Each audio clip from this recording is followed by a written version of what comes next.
ነይ ነይ እምዬ ማርያም ቤዛ ነሽ አሉ ለዓለም።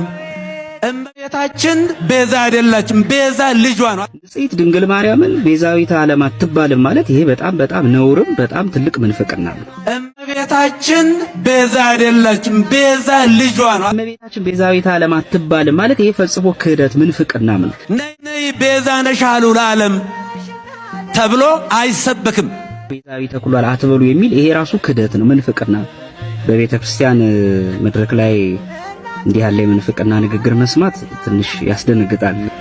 ብዙ አባታችን እንዳሉትም ያው ከጌታችን ውጪ ቤዛ ሊኖር ማንም አይችልም። እመቤታችንም ሌሎች ቅዱሳን መላእክትም ሆኑ ሌሎች ቅዱሳን ሰዎች ይህንን ነገር አላደረጉትም እና ቤዛችን ጌታችን ኢየሱስ ብቻ ነው። ምንድነው ስህተቱ? የሐሳብ ወይም የምንፍቅና ያሰኘው ምንድነው?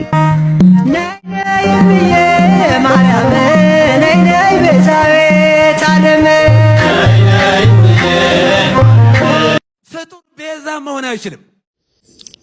ማርያም ቤዛዊት አትባልም የሚለው አነጋገር ዓለም እየተነጋገረበት ነው። ለምን? ሕገ ወጥ ስብከት ነው። ሳይረዱ ማስረዳት፣ ሳይማሩ ማስተማር ውድቀት። በስልጣን አይደለም፣ እውቀት በስልጣን አይደለም። ስልጣን ለማደራጀት ብቻ ነው።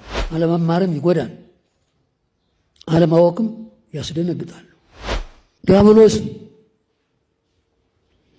በጽነቱ ተንኮል የበተነውን ዓለም ቅድስት ድንግል ማርያም ሰበሰበችን፣ ሰብሳቢ ሆነችን ብሏል። ብትከተላት ወደ ትንሣኤ ነው የምታደርሰው። ልጇ መርታም እስቲ ኮከቡን እየተከተልክ ማርያም ወዳለችበት ሂድ። ያንን እውነተኛ ፀሐይ እኮ ታቅፈው ነው የምታገኘው። በድቅድቁ ጨለማ በሌሊት ታቅፈው ነው የሚገኘው። ወደ ድንግል ማርያም በእውነት እንገራችሁ፣ እኔ ድንግል ማርያም ወዳለችበት የሚመሩኝ እግሮች ያማሩ ናቸው። ድንግል ማርያም ወዳለችበት የሚጠቁሙኝ ጣቶች የተባረኩ ናቸው። ስለ ማርያም የሚነግሩኝ አንደበቶች የጻፉ ጣቶች የነ አባ ጊዮርጊስ የነ ቅዱስ ኤፍሬም አንደበቶች ብሩካን ናቸው። ልኩበት ሂጂ፣ በወጣውበት ውጭ፣ ባደርኩበት እደሪ፣ ቀኝ እጅሽን በላይ ላይ አሳድሪብኝ፣ ጫኝብኝ ይላል። ወይ ጉድ! እንዲሁ እነዚያን እጆች አግኝቻቸው እውነቴን ነው ማምላክ እሳትን የታቀፈ እጅ እኮ ነው። ታቅፋል የመጣችው እኮ መድኃኒት ነው። የሞት ፍሬ ይዛ እንዳይሆን አልመጣችው። እጇ መድኃኒትን የታቀፈ ነው። መድኃኒትን የታቀፈ እጅ ይገርማል እኮ። ሲርብህ እኮ ቁራሽ እንጀራ ይዘው የሚመጡ እጆችን እንዴት ተወዳቸዋለህ? መብረቅን የታቀፉ እነዚያ እጆች ምን ነው ባገኘናቸው። እመቤቴ ማርያም ሆይ የማኅፀንሽን በረከት እፈልገዋለሁ፣ ይድረሰኝ የማኅፀንሽ በረከት። እግዚአብሔር ያደረበት ወደዚች ምስራቅ የማይዞር ማን ነው? ፀሐይ ጽድቅ ኢየሱስ ክርስቶስ ወጥቶ የሚያጽደለድልባትን ያችን ምስራቅ ዘወር ብሎ ማየት የማይፈልግ የጨለማው ልጅ ካልሆነ በቀር እሱ ማን ነው? መዞር የሚያሰኘኝ እኔ ወደ እመቤታችን ነው። ወደ እሱ ያልዞርኩ ወዴት ልዞር ነው ዛሬ? እመብርሃን እንዲሁ አንተ ወንጌል ምን አለ? አይነ ምቀኛ ነው እንዲህ አለ። እንዲሁ አይነ ምቀኛ ነው ወይ? ልጇ ብርሃን ከሆነ እናቱ ደግሞ ማለት እናት ነው።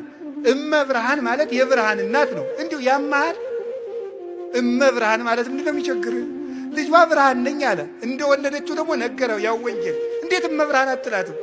ምቀኝነት እኮ ነው። እንዲሁ በማይደረስበት ይቀናል እንዴ? ትባሸቃላችሁ እንዴ? ጠላት ከፈለጋችሁ ሰይጣን አልላችኋል እንዴ? እሱን አትሰላለፉትም? እንዲሁ ማርያም ምን አደረገቻችሁ? ምሕረት አዝላ በመጣች። የዛሬው ቪዲዮ ይህን ይመስል ነበር። እንደተማራችሁበትና ቁም ነገር እንደያዛችሁበት ተስፋ አደርጋለሁኝ። ለዚህ ዩቲዩብ ቻናል አዲስ የሆናችሁ ሰብስክራይብ በማድረግ ቤተሰብ ሁኑ። ቪዲዮውን ላይክ በማድረግ ለብዙ ሰዎች ተደራሽ እንዲሆን አድርጉ። ጠቃሚ ሆኖ ካገኛችሁት ደግሞ ለሌሎች ሰዎች ሼር አድርጉላቸው። ሀሳብ አስተያየታችሁን ኮሜንት ላይ ጻፉልኝ። በቀጣይ በሌላ ቪዲዮ እስክንገናኝ ድረስ የእግዚአብሔር ቸርነት የእመቤታችን ቅድስት ድንግል ማርያም አማላጅነት አይለየን። ደህና ሁኑ።